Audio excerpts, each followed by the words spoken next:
కావాలి. కాబట్టి ఇలాంటి వాటన్నిటికీ డోర్లు మాత్రం బార్లా తెరుస్తారు. అదే రోజా నువ్వు నేను కలిసి మన ధర్మాన్ని రక్షించుకుంటానికి మేమందరం కలిసి చీరలు కట్టుకొని ఆ గొప్పతనం ఏంటో, కట్టుబొట్టు గొప్పతనం ఏంటో చెప్తాం, 1000 మంది ఆడవాళ్ళను ర్యాలీ నిర్వహిస్తామంటే వీళ్ళు నీకు నాకు పర్మిషన్ ఇస్తారేమో చూస్తా. ఇప్పుడు ఈ కల్చర్ జరిగింది కదా, ఈయన 12 వరకు ఇచ్చాడు కదా, రేపొద్దున నేను ఒక ప్రోగ్రామ్ అరేంజ్ చేస్తున్నాను. మన కట్టు బొట్టు మన సంప్రదాయం ఎంత గొప్పదో చెప్పడానికి దాదాపు 10,000 మంది గృహిణులతోటి, స్త్రీలతోటి, పిల్లలతోటి మన కట్టు బొట్టు సంప్రదాయాన్ని చెప్పడానికి భారీ ర్యాలీ తీస్తున్నా. నేను చూస్తా వీళ్ళ పర్మిషన్ ఇస్తారేమో, చూద్దాం ఏ పర్మిషన్ ఇస్తారో, చూద్దాం ఎన్ని ఆంక్షలు పెడతారో, చూద్దాం ఏం మాట్లాడతారో. ఎందుకంటే అరే ఇలాంటి వాటిల్ని మనం చెయ్యాలా, ఇలాంటివి పదే పదే చేస్తూ ఉంటే, కనీసము మనం వాటిని అబ్జెక్ట్ చేస్తూ ఉంటే, పబ్కి వెళ్ళేటటువంటి పిల్లలు, ఇలాంటి దారిని వెళ్ళేటటువంటి పిల్లలు, ఎందుకంటే నా ఇంట్లో కూడా ఉన్నారు కాబట్టే నేను మాట్లాడుతున్నానమ్మా. ఎలా అయిపోతుంది అనంటే సమాధానపరుచుకోలేనటువంటి స్థితిలోకి మనం నెట్టివేయబడుతున్నాం.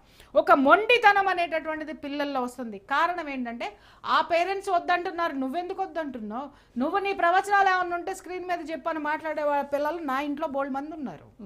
దవడ బాలగొట్టి లోపల కూర్చోబెట్టాను, అది వేరే విషయం, మళ్ళీ తర్వాత నోరెత్తనియను.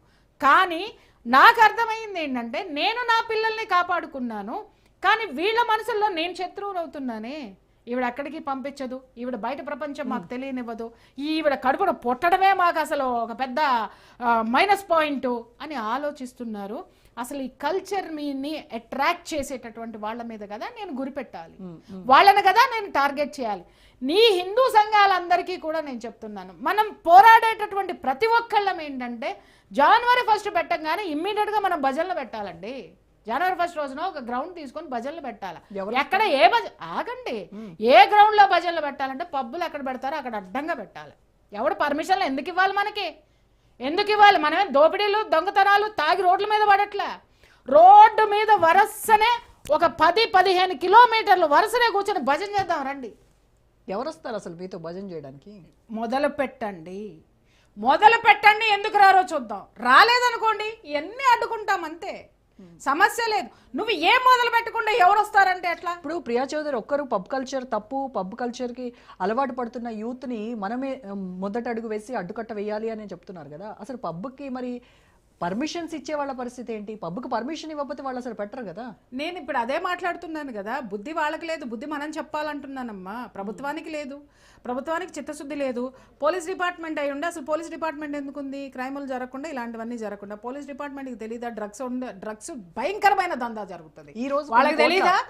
వాళ్ళకి తెలియకపోతే నేను నిజం చెప్తున్నా, ఇవాళ నిద్రపోయిందేమో మీడియా మొత్తాన్ని నిద్ర లేపుదాం మనం. నిద్ర లేస్తారు, మొత్తం స్ట్రింగ్ ఆపరేషన్స్ పెడదాము, ఎంత భయంకరమైన దందా నడుస్తుందో మన వీళ్ళకి చూపిద్దాం. అది మనం చెయ్యట్లేదు కదా.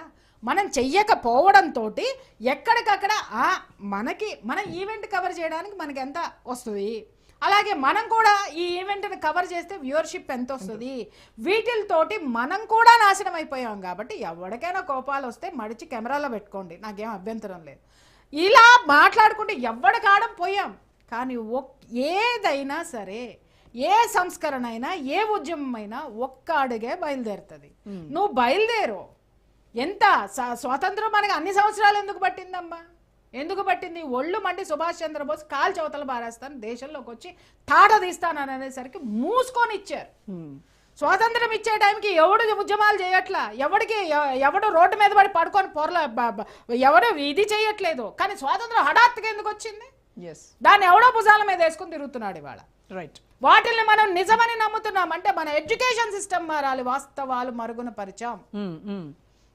అది మీడియా బాధ్యత. మీడియా కూడా చేత కదా, మనం కూడా మీడియాని మార్చే ప్రయత్నం చేద్దామండి. ఒకటి, మీడియా వార్తను సృష్టించలేదు, వార్త మీడియాని ముందుకు తీసుకెళ్తుంది. నిజం మాత్రమే వార్తను బతికిస్తుంది, వార్త నిజాన్ని చంపలేదు, గుర్తుపెట్టుకోండి. రైట్, మనం మాట్లాడదాం ప్రియ గారు ఒక షార్ట్ బ్రేక్ తర్వాత.